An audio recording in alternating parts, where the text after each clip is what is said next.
અત્યાર સુધી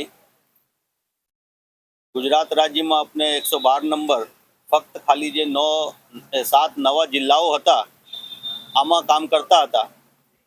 31 ઓગસ્ટને રોજ માનનીય કેન્દ્રીય ગૃહમંત્રી શ્રી અમિતભાઈ શાહ તરફથી આ 112ની જે પ્રોજેક્ટ છે અને આખા ગુજરાત માટે લોન્ચ કરવામાં આવેલ। આ પ્રોજેક્ટને લોન્ચ થયા બાદ રાજકોટ શહેર, રાજકોટ રેન્જ એ ગુજરાતના બીજા જે જિલ્લાઓ છે તમામ જિલ્લાઓમાં હવે જે ઇમરજન્સી સર્વિસીસ પહેલાં હતા આ માટે જુદા જુદા નંબરો જે આપણે ડાયલ કરતા હતા આ ડાયલ કરવાની જરૂરત નહીં પડે અને ફક્ત 112 નંબર ડાયલ કરવાથી કોઈ પણ ઇમરજન્સી સર્વિસ, પોલીસને લાગતા હોય, એમ્બ્યુલન્સને લાગતા હોય, ફાયરને લાગતા હોય, મહિલા હેલ્પલાઇન નંબર હોય, ડિઝાસ્ટરને લાગતા હોય, બધા ઇમરજન્સી સર્વિસ ફક્ત એક નંબર 112માંથી આપણે મળી જશે।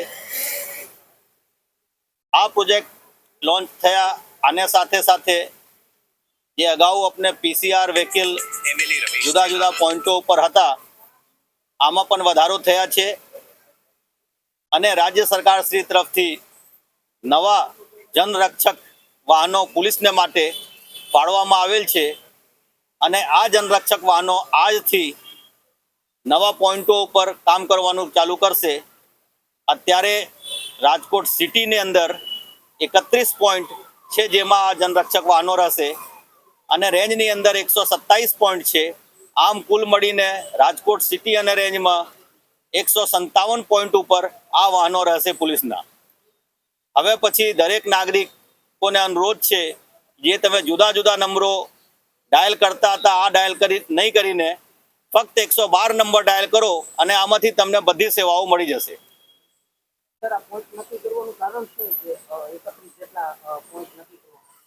अपने પાસે જે વાહનો હતા અને જે નવા વાહનો આયા આ જોઈને અત્યારે પોઈન્ટ નક્કી કરવામાં આવેલ છે કે કઈ જગ્યા ઉપર વાહનોને ઊભા રાખીએ કે ઝડપથી મતલબ રેસ્પોન્સ ટાઈમ આપણા ઓછા હોવા જોઈએ।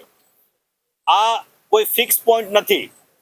જેવી રીતે કોલ આવશે ક્યાંથી કેટલા કોલ આવી રહ્યા છે જે વિસ્તારમાંથી વધારે કોલ આવશે આમાં વધારે વાહનની જરૂરત પડશે તો આ EMRI તરફથી પછી દરેક અઠવાડિયામાં 15 દિવસમાં આને રિવ્યૂ કરીને કયા જગ્યા ઉપર વધારે પોઈન્ટ અથવા કયા જગ્યા પોઈન્ટ રાખવાનું જરૂરિયાત છે આ મુજબ આ પોઈન્ટો ચેન્જ થતા રહેશે।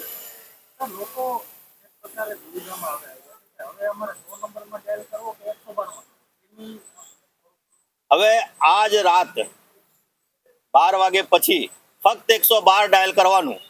અત્યારે ટેમ્પરરી જો કોઈ ભૂલથી ગલતીથી 100 નંબર ડાયલ પણ કરી નાખશે તો આ રીરૂટ 112 ઉપર થઈ જશે। તમને ખ્યાલ નહીં આવે કે તમે 112 ડાયલ કર્યા છો, તમે 100 ડાયલ કરશો તો પણ મળશે 112 ને જ આજ રાત થયા। તો તમે હવે બાકી નંબરો ભૂલી જાઓ, ફક્ત 112 યાદ રાખો।